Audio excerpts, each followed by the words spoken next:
So as I promised, I'm going to be doing some more MCQs with you. So I'm going to be reading. So what you can do is you can write down the statement and try to answer it by yourself. And definitely when I'm able to do some live sessions, then definitely we'll discuss with each other. So for now, I'm going to read it by myself and try to elaborate the points that I feel like is important and then go along with the answers. So let's get started. The first question is basically 40-year-old man who works for an insurance company has recently relocated to your neighborhood. He informs you that he had incapacitating headache for the past 2 years. The pain is pounding and bitemporal. He seeks an opioid prescription. What differential diagnosis will you consider? Select only one. Brain tumor, multiple sclerosis, analgesic abuse, chronic anxiety, obsessive compulsive disorder, migraine headache, and muscle tension headache. So this is basically 40 years, and then he has a severe headache, incapacitating headaches for the past 2 years. The pain is pounding and bitemporal, and he seeks an opioid prescription. So he seeks an opioid prescription. So what I'm thinking is basically analgesic abuse, could be, but not that, not this. Brain tumor. Okay, let's go with it. And that's the answer. So why I was thinking of analgesic abuse, because they have given the point of opioid prescription. He keeps on seeking it and he has a pounding bitemporal headache. So the answer, if a patient uses opioid more than 10 times per month to treat migraine headache, they are at risk of drug abuse headache. If the patient begins to rely on opioid for the pain relief from the drug abuse headache, they are at higher or of becoming dependent. Opioid addiction might result in a complex detoxification process that may increase the patient's symptom. Then is the next one, and that is 55-year-old male comes to your office for his annual checkup. He recently relocated to this area. The temperature is basically 37 Celsius. His pulse rate is 80 beats per minute, and his blood pressure is 130 by 75, and his respiratory rate is 13 per minute. His was a pilot who died in aviation crash, and his father died at the age of the 60 from the colon cancer. What additional information should be elicited from his patient? Select up to 4. So he's a 55 annual checkup, and he recently relocated to his area. So temperature is basically 37 and pulse rate is 80, BP is okay, respiratory rate is less than like normal, like almost 13, like it's totally, like it's kind of normal. So his mother was a pilot who died in a crash, and his father died due to colon cancer. So now he is 55. So what we need to ask is basically personal history of adenomatous polyps. That could be one of the things we need to know. Laxative abuse, brother with a bowel cancer, diet high in the smoked fish, father age at the diagnosis of cancer. So smoking could be one of the risk factor.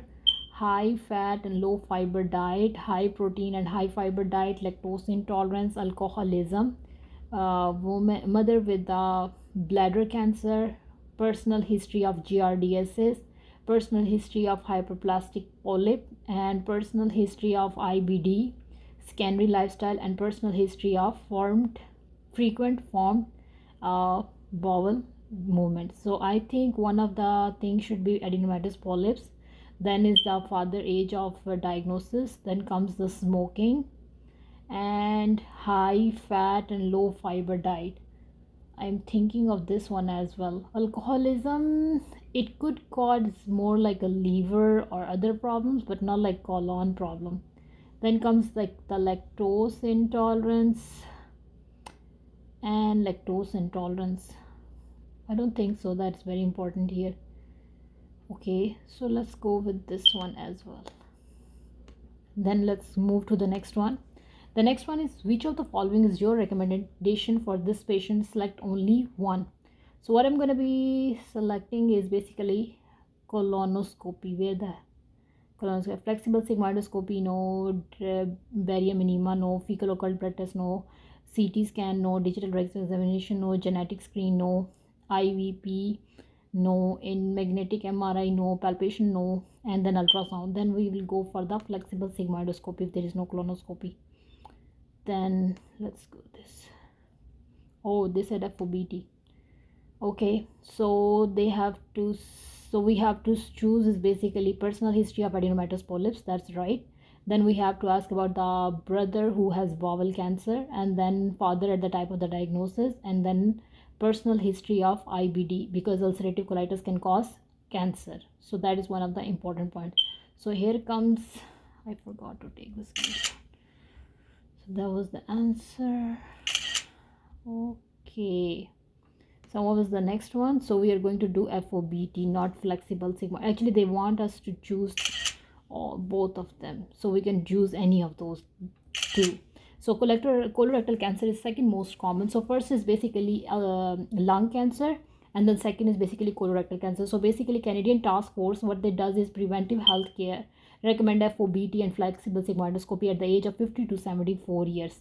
So this patient was already 55, so we are going to start it. And on the top of that, his father had a cancer, so we will start the treatment as soon as possible. Then going back, gonna be checking on this one again, your explanation. Then okay, then let's move on to the next one. The next one is basically 26-year-old man is brought to the emergency department after having been involved in the motor vehicle collision. He has a single driver of vehicle involved in the head-on collision with another smaller car. The patient, the elderly mother in the another car was declared dead at the scene of the collision. The young man sustained soft tissue injuries to his chest and like upper abdomen, as well as a fracture of his right femur. He is conscious, stable, and x-rays are came. Initial test was done and has been done, and blood work was being sent. Police arrived at the emergency department shortly after he has been assessed and request a blood alcohol level. So what are we going to do? So the whole point was checking the blood alcohol level. What response would you give to their request? Select up to 3. Ask the nurse to draw a blood level to assist the police in their investigation. Tell the police that you cannot draw blood as it is not medically warranted. Advise the patient to call his lawyer. No. Ask the patient if he is willing to have a blood level withdrawal to assist the patient in the police in their investigation. And advise the police that the patient is not competent to give his consent. So call the laboratory and ask if they can add a blood alcohol level to the blood already drawn, and ignore the request.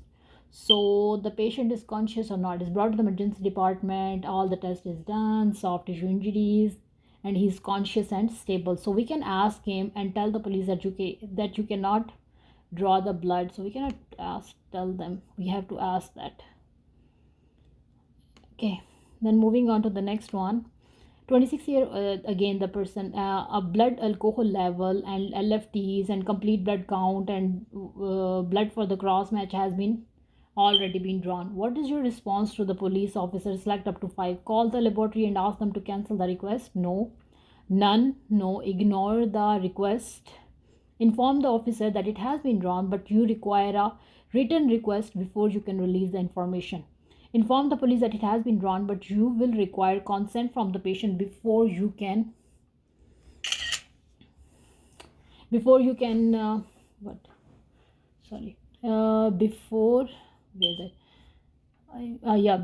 release this information. Ask the laboratory to send two official copies of the blood alcohol level and give one to the officer, and report the alcohol level to the nurse and ask her to relay this information to the police, and report the alcohol level to the officer as soon as it is available. Suggest to the officer that a court order for the hospital chart is required to get the information without the patient's consent. So that is what we're gonna do. So they said you can select up to 5. So this one, and ask the laboratory to send 2 official copies. Now inform the officer that it has been drawn, but you will require consent from the patient before you can release this information, and you require a written request before you can release this information. and cancel, no. Report the alcohol level to the, no. So I think these are the one. So what is the explanation for the first one? The first one is okay though, so we are going to ask the patient if he is willing or not, and then it's about the consent. And in this one we are not going to inform, it's like inform the patient that it has been, so inform the officer that it has been drawn, and you will require consent from the patient, and suggest to the officer that a court order of the hospital chart is required to get the information. So basically that was it. So we have done 5 MCQs. Now we are going to move on to the next one. So we'll do 2 more and then that's it. Then comes the 27-year-old woman comes to the physician because of feeling of anxiety about attending her 10-year-old high school reunion, and he has 2-year history of profound anxiety, palpitation and sweating associated with the uneasiness around the people. She avoids family gathering, visiting and friends because she is afraid of being embarrassed. She acknowledged that his fear is unreasonable. He does not use illicit drugs, but says that alcohol makes her more comfortable around the people. Her blood pressure is normal, BP is normal, and on examination he appears healthy and well nourished. Occasionally wheezing is heard over the left lung field. The remainder of the examination, no abnormalities. On the mental status, he appeared worried. Which of the following would you include in your differential diagnosis? Select up to 3. So he is basically feeling anxiety. Okay, and 2 years of profound anxiety, palpitations. So basically he is having this generalized anxiety. There is no such thing called generalized anxiety. Then the options are alcohol withdrawal and avoidant personality, dysthymia, panic attacks, schizoid personality, social anxiety disorder, thyrotoxicosis, alcohol-induced anxiety disorder, alcohol-induced mood disorder, schizophrenia, and schizotypal personality. So he has a 2-year history of profound anxiety, sweating, and uneasiness around the people. So basically, he has social anxiety. And then friends, when he is afraid of being embarrassed. So she's afraid of being embarrassed. She acknowledges that the fear is unreasonable. She does not use illicit drug but takes alcohol, makes more comfortable. And then she appears healthy and normal. So occasional wheezing is heard over the left lung field. Which other examinations? So select up to 3. What I'm thinking right now, it might be social anxiety. And then she said she has palpitations, sweating, so and profound anxiety from the last 2 years. So dysthymia, no. Avoidant, no. Alcohol, no. Panic attack is not like that. Panic attack is basically when you are going crazy and unable to breathe and stuff like that. So she's just having palpitation and sweating around the uneasiness around the people. It's not thyrotoxicosis, it's not even alcohol induced anxiety, because anxiety comes first and then it's using alcohol. Okay, I'm gonna go with this one. Then moving on to the next one, 27-year-old, the same woman. How would you manage the above patient? Select up to 2. So what I'm gonna be doing is basically refer for a CBT, because CBT is very important. We start the treatment from CBT. And then order a TSH, no. Order a Helicobacter, insist that he induces, then discontinue his use of alcohol. And order a liver enzyme analysis, reassure him that he's physically well. Order electro, and suggest trial of therapy for the SSRIs. So we can suggest he to request a less stressful job, suggest use of sublingual benzodiazepine. So more than that, I will go for like TSH. We can check TSH level, right?